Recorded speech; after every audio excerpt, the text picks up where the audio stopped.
Thank you. These discussions don't seem to leave us, whether we're in veterans or in defense appropriations. And the same challenges that have been described, particularly with electronic health records, are ones that we're facing in that arena as well. I want to focus my few minutes on a challenge that I have had in getting information from you going back to October. There was a period of time, and it continues, in which just military retiree after military retiree sought me, my staff, to tell me about a significant change in their pharmacy benefit. And they were now traveling much further, or would have to travel much further than previously. Then that was followed up by the pharmacists who have struggled to keep their contracts with your agency, or the story of a number of major pharmacy chains who have declined to continue dealing with the Defense Health Agency. So in Kansas, a pretty darn rural state, perhaps you will tell me that the requirements are being met for the amount of travel time or distance that you must meet. But the inconvenience to veterans is significant, and the complaints are real and continuing. In October, I tried to get information from you. I was told this morning that the letter is in the mail. Not quite those words, but in the phrase that we often use. But I and a handful of my colleagues who were experiencing the same thing have sought the analysis that was done a long time ago that would explain the decisions that you made. And 6 months later, we still don't have that information.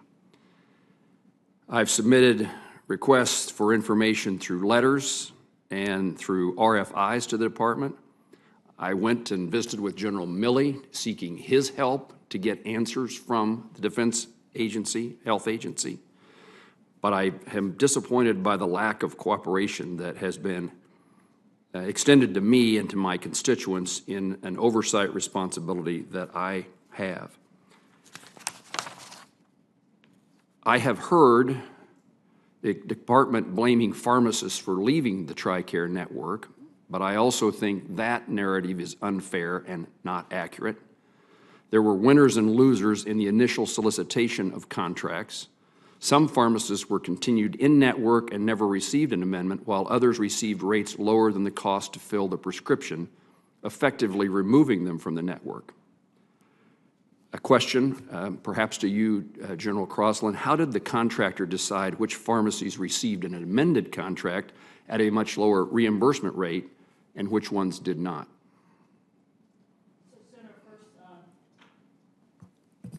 Senator, first acknowledge the delay in getting back to you. And the letter is in the mail, and my apologies for that. I'm not read on to what the contractor's process for negotiating rates are. What I am aware of is what the decision process was in how many to include into the network.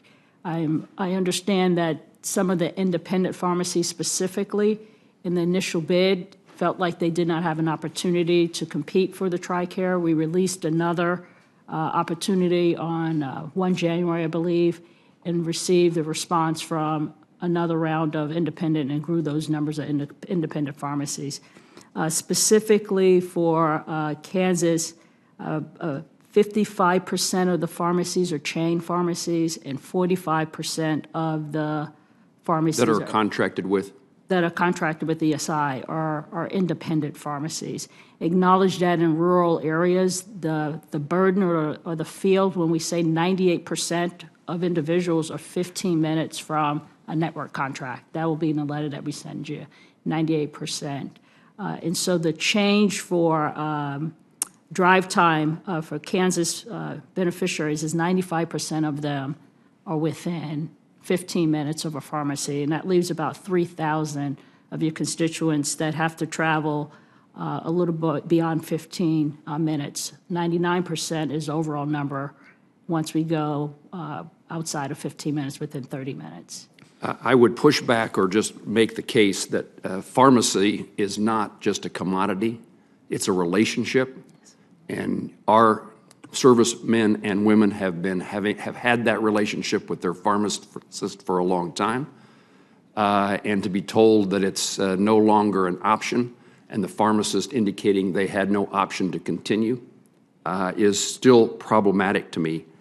The transition apparently was driven by a 2019 independent analysis that the department seems to be unwilling to provide to me. Is there a reason you cannot share that analysis so that I and others can analyze the methodology by which you reach these conclusions? I actually don't have that answer, Okay. but I will get back to you for sure. All right. And Dr. Martinez, my time has run, but I held your nomination.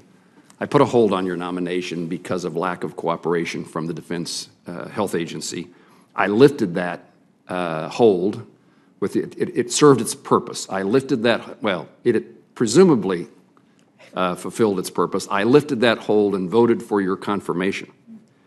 The commitment was that I would have the answers that I've been seeking since October and often since then by March the 1st. March the 1st has come and gone. I would ask for your help in fulfilling that commitment to me. Sir, I thank you and I thank all the members for supporting my confirmation process. And yeah, hold me up to that. As Ms. Mullins said, that response will be fairly soon. I may be satisfied, but let's see what the response Yes, sir. is. Thank you.